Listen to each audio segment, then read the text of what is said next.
আসসালামু আলাইকুম প্রিয় অষ্টম শ্রেণীর শিক্ষার্থীবৃন্দ, আশা করি সবাই ভালো আছে। অনুশীলনী 2.1 এমসিকিউ এর দ্বিতীয় ক্লাসে তোমাদের সবাইকে স্বাগত। আজকে আমরা দ্বিতীয় ক্লাসে এখান থেকে মোট 6টি এমসিকিউ করব এবং 6টি এমসিকিউ কিন্তু খুবই গুরুত্বপূর্ণ। তো চলো শুরু করা যাক। আমাদের প্রথম অঙ্কটিতে বলছে একটি গাড়ি এক্স টাকায় বিক্রয় করলে ওয়াই% লাভ হয়। গাড়িটি ক্রয় মূল্য কত? দেখো, এই ধরনের অঙ্ক তুমি কিন্তু চট করে অ্যান্সার দিতে পারবে না, মানে চোখে দেখেই কিন্তু অ্যান্সার বলে দিতে পারবা না। অনেক সময় প্র্যাকটিসের উপরে প্র্যাকটিস করলে তখন পারবা। তো কিভাবে অঙ্কগুলা ভেঙে ভেঙে করতে হয়, ভেঙে ভেঙে বুঝতে হয়, আমরা সেটা বোঝাবো। তারপরে তুমি প্র্যাকটিস করতে করতে বুঝে ফেলবে যে আসলে অ্যান্সারটা কত হতে পারে। আমাদের বলছে এক্স টাকায় বিক্রয় করলে ওয়াই% লাভ হয়। ওয়াই% মানে কি? 100 টাকায় ওয়াই টাকা লাভ হয়, তাই না? তার মানে কোনো পণ্য যদি, তার মানে কোনো গাড়ি যদি 100 টাকা ক্রয় মূল্য হতো তার, তাহলে ওয়াই% লাভ, এটা বিক্রয় মূল্য কত হবে বলো তো? 100 সাথে ওয়াই টাকা লাভ যোগ হবে, তার মানে 100 ওয়াই টাকা। তার মানে এই যে গাড়িটি যদি আমি 100 টাকায় ক্রয় করতাম, তাহলে এটা বিক্রয় করতাম ওয়াই% লাভে বিক্রয় করতাম কত? দেখো তো, 100 যোগ ওয়াই টাকা, এটা বিক্রয় লাভ সহ। আশা করি এটা বুঝতে পেরেছো। তাহলে দেখো, এইটা বিক্রয় মূল্য লাভে, আমার বলছে ক্রয় মূল্য কত। তাহলে উল্টা করে যদি আমরা লিখি যে যদি বিক্রয় মূল্য এত হয় তাহলে ক্রয় মূল্য কত হবে? 100 টাকা। তাহলে এটাকে যদি আমি একটু উল্টা করে লিখি যে বিক্রয় মূল্য 100 যোগ ওয়াই টাকা হলে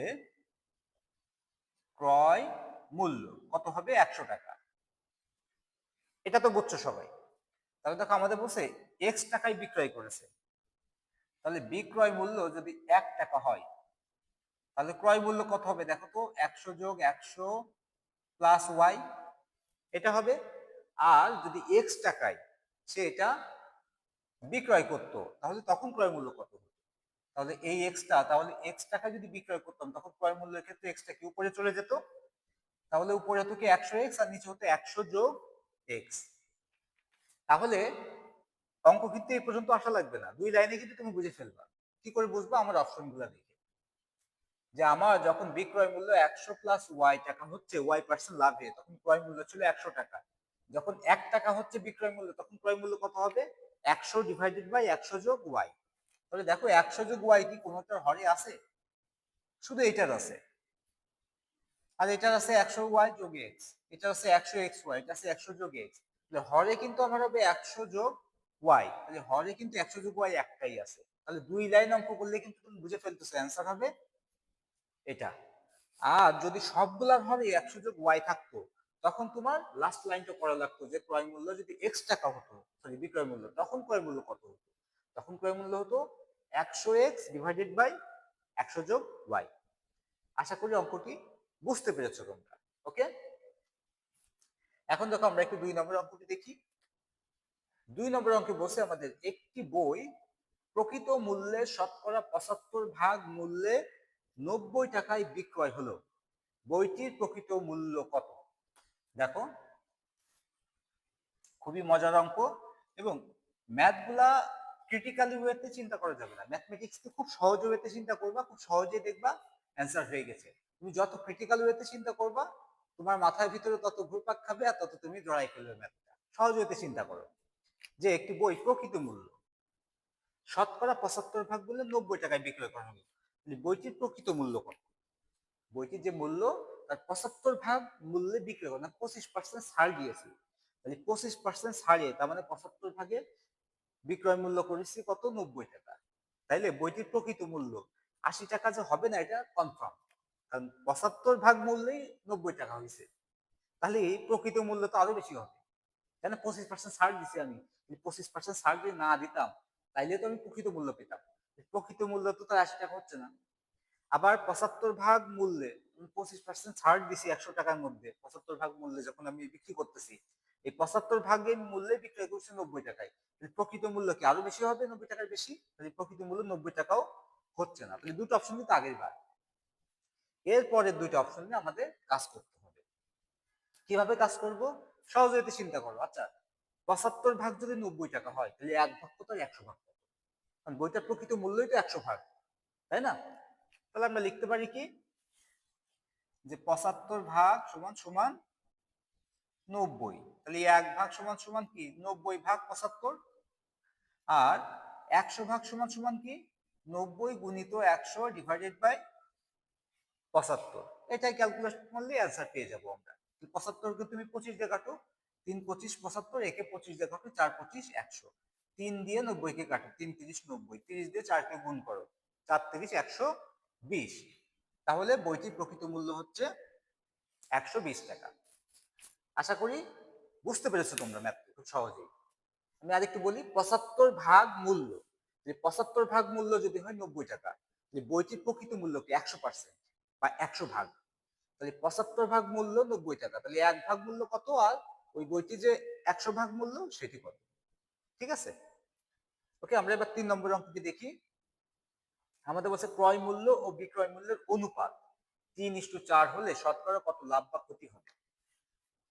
এই ধরনের অঙ্ক অনেক জায়গায় তোমরা দেখবা যে একটু ডিটেলস করে দিয়েছে, যে ধরেছে ক্রয় মূল্য 3x, বিক্রয় মূল্য 4x। এইভাবে আমি আরেকটু সহজ করে দিই তোমাদের।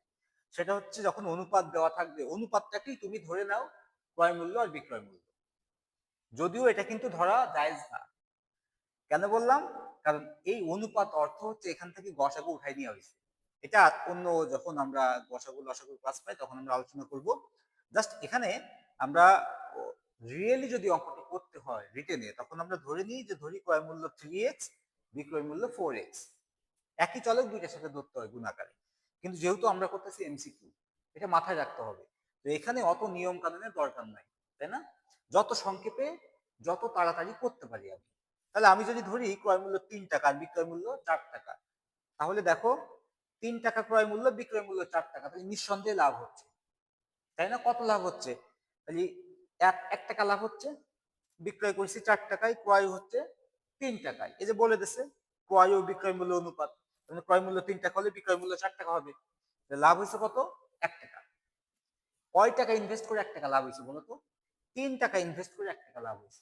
তার মানে 3 টাকা দিয়ে পণ্যটি আমি কিনেছিলাম, 4 টাকায় বিক্রি করেছি। 3 টাকা ইনভেস্ট করেছি পণ্য ক্রয়ের ক্ষেত্রে, আর আমার লাভ হয়েছে 1 টাকা। তাহলে আমরা বলতে পারি না 3 টাকায় লাভ হয় 1 টাকা, 1 টাকায় কত, 100 টাকায় কত। ওকে, তাহলে আমরা লিখতে পারি 3 টাকায় লাভ। পরীক্ষার খাতায় লিখতে হবে না এত, তুমি জাস্ট ক্যালকুলেটরে অ্যান্সার করতে পারবা। জাস্ট থটটা আমি বুঝাই দিচ্ছি তোমাদের। 3 টাকায় লাভ 1 টাকা, তাহলে 1 টাকায় লাভ কত? 1/3 টাকা। আর 100 টাকায় লাভ কত? তার মানে আমাদের বলছে শতকরা কত লাভ বা ক্ষতি। এখানে লাভ হচ্ছে, ক্ষতির কোনো সুযোগ নাই, যেহেতু ক্রয় মূল্য কম বিক্রয় মূল্য থেকে। ওকে, তাহলে 100 টাকায় কি হচ্ছে? 1 গুণিত 100 ডিভাইডেড বাই 3। 3 দিয়ে যদি 100কে কাটো তাহলে 33.1/3 হবে। তাহলে অপশনগুলোতে দেখো, যেখানে ক্ষতি আছে ক্ষতি আছে কাটা, লাভ আছে একটা 25%, একটা 33.13%। তাহলে আমরা বুঝে ফেললাম কোনটি হবে অ্যান্সার। ওকে, আশা করি তোমরা বুঝতে পেরেছো। এখন আমরা 4 নম্বর অঙ্কটি দেখি। দেখো 4 নম্বর অঙ্কে আমাদের বলছে একটি পেন্সিল 11 টাকায় বিক্রয় করলে 10% লাভ হয়। একটা পেন্সিল তুমি 11 টাকায় বিক্রয় করছো, সে 11 টাকায় বিক্রয় করার ফলে তোমার 10% লাভ হয়েছে। পেন্সিলটি কত দাম দিয়ে কিনেছি? তাহলে অপশনগুলা, এটা কিন্তু আমি কোনো ক্যালকুলেশন ছাড়াই অ্যান্সার বলে দিতে পারবো। কিভাবে? 11% লাভে, সরি 10% লাভে বিক্রয় করছি, তাই না? 11 টাকায় বিক্রয় করছি, 10% লাভ হয়েছে, ক্রয় মূল্য কত? তাহলে 1 হবে না, এটা নিঃসন্দেহে। কারণ যেই টাকায় কিনছিলাম তার 10% লাভ সহ বিক্রি করছি 11 টাকায়। ধরো 1 টাকায় যদি আমি কিনতাম, তাহলে 1 টাকা 10% হচ্ছে কত? 10 পয়সা। তাহলে 1 টাকা 10 পয়সায় বিক্রি করতে হতো, কিন্তু আমি বিক্রি করছি তো 11 টাকায়। ওকে, 21 12 হবে না, কারণ আমি বিক্রয় করেছি 11 টাকায় লাভ সহ। তাহলে ক্রয় মূল্য কি এই বিক্রয় মূল্য চেয়ে বেশি হলে লাভ হয়? হবে না। তাহলে দেখো এখানে আমি বিক্রয় করেছি 11 টাকায়, 10% লাভ সহ, তাহলে ক্রয় মূল্য 12 টাকা, এটা হবেই না, কখনো ইম্পসিবল। আবার 21, এটাও ইম্পসিবল, হবে না। তাহলে 3টে অপশন বাদ চলে গেল, তো বাকি থাকলো কত? 10। নিঃসন্দেহে অ্যান্সার হবে 10।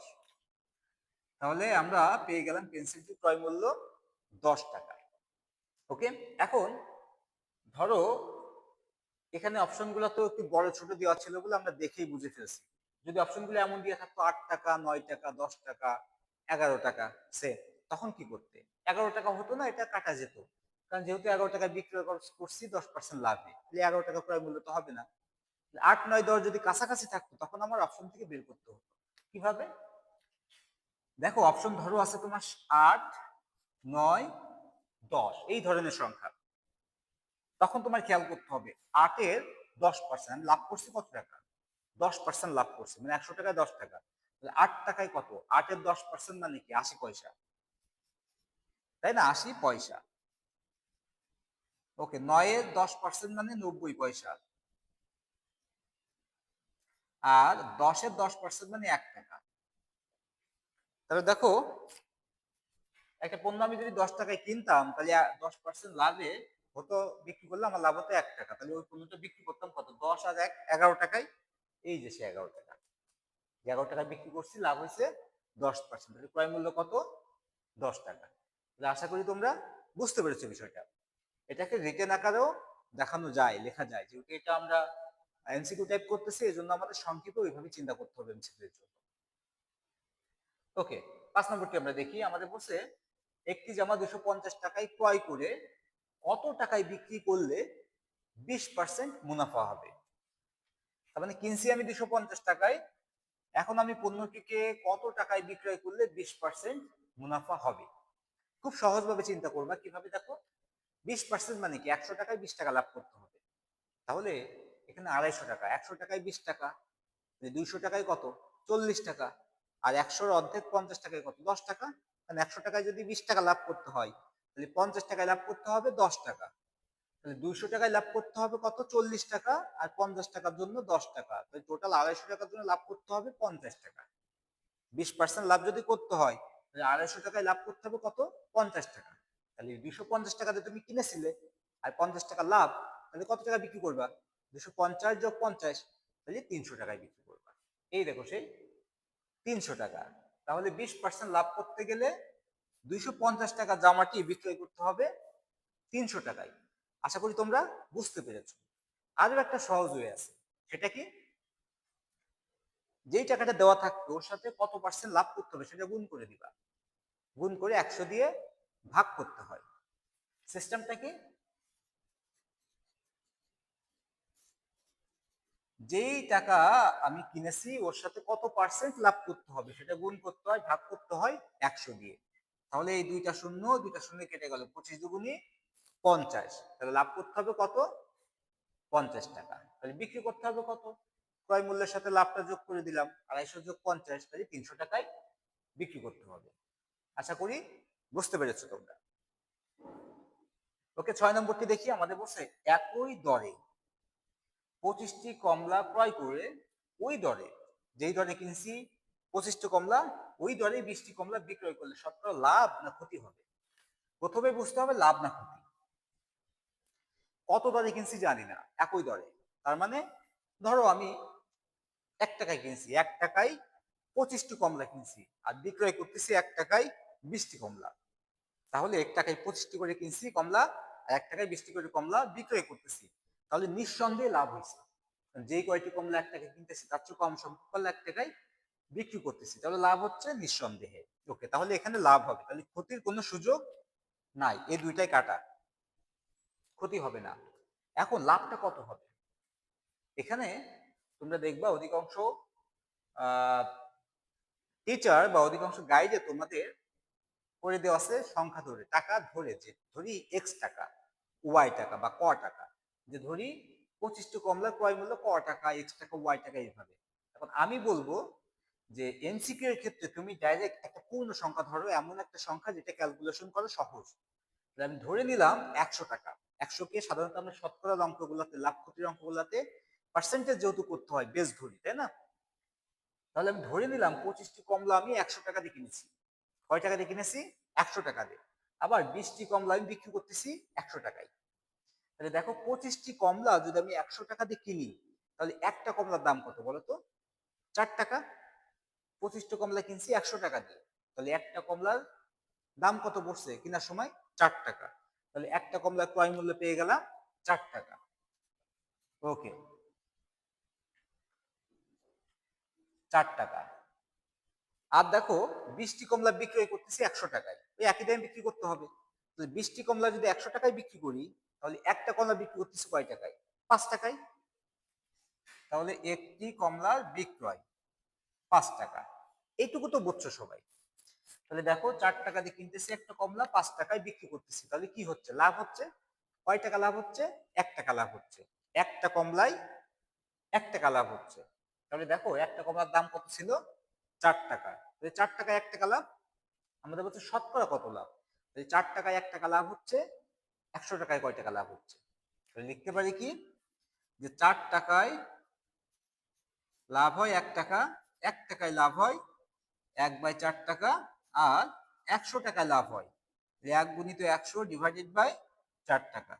এই 4 দিয়ে 100 কে কাটো, 25% লাভ হয়েছে।